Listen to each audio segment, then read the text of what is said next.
Na semana passada, nós discutimos a nova realidade da participação social e política, que rompe com o advento das redes sociodigitais, na aurora do século XXI. Hoje vamos falar de como o ciberespaço está cada vez mais eivado de relações assimétricas, que revelam uma grande concentração de poder nas redes. Concentração esta que tem beneficiado as forças conservadoras e de direita. Eu sou Fábio Palácio e começa agora mais um Cultura e Movimento.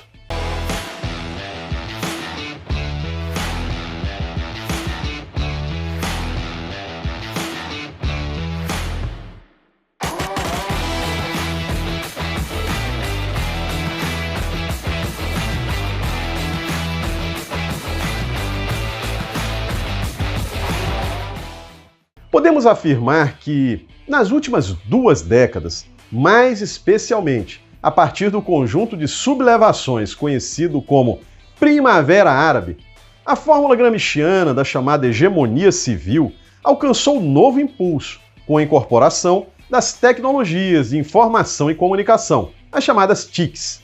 O advento da chamada esfera pública interconectada tornou ainda mais evidentes as conexões entre discurso político e relações de poder. Essas relações, que já são discutidas há muito tempo, foram codificadas em conceitos como o de hegemonia, de Antônio Gramsci, que faz referência ao poder discursivo, entendido como a liderança exercida pelo pensamento. O poder discursivo, pessoal, é decisivo para determinar os rumos da opinião pública.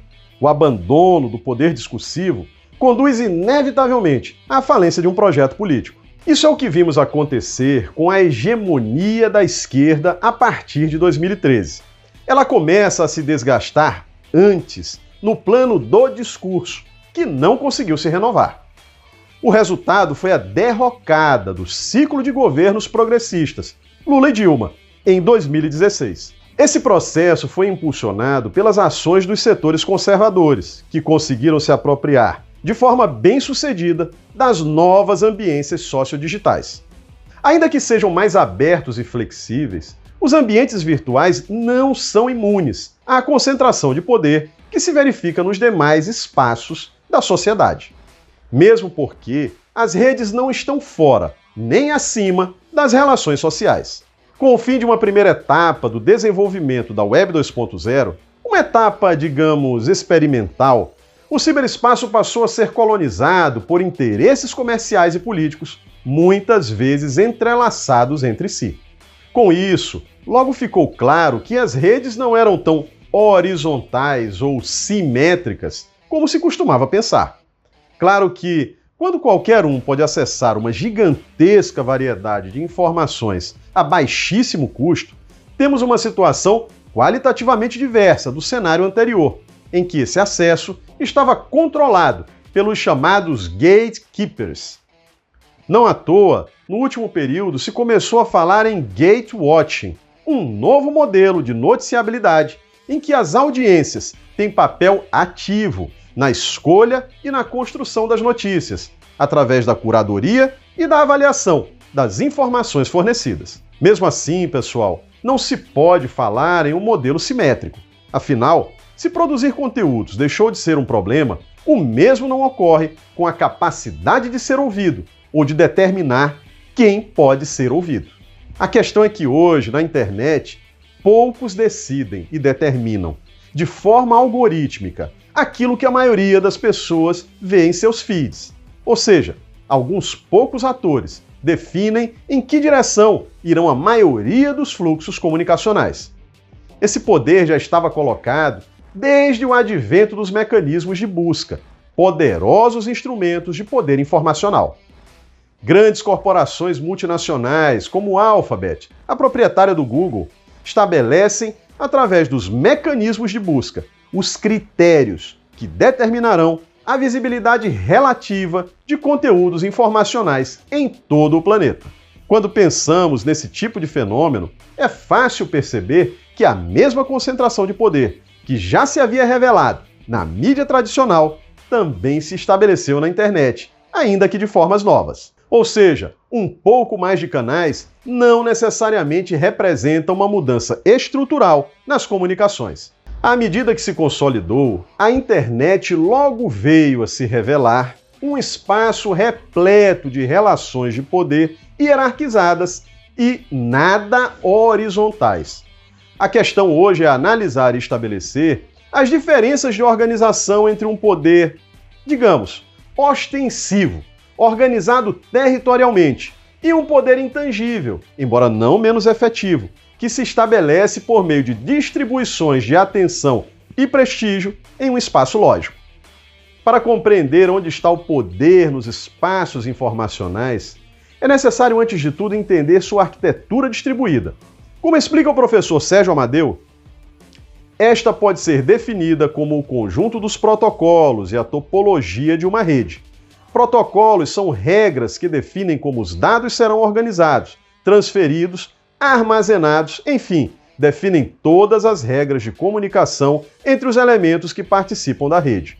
Na comunicação em rede, as possibilidades, os limites e o controle estão nas suas arquiteturas, códigos e protocolos. Por isso, a compreensão topológica das redes sociais é fator de sucesso na definição de formas de inserção no mundo digital. As topologias de rede estabelecem capacidades de concentração ou dispersão de atenções entre os usuários, definindo os valores relativos de cada ambiente virtual e indicando o papel que cada ator poderá exercer nas interações e no compartilhamento de informações. Quem controla a infraestrutura da internet, pessoal, controla também suas camadas lógicas.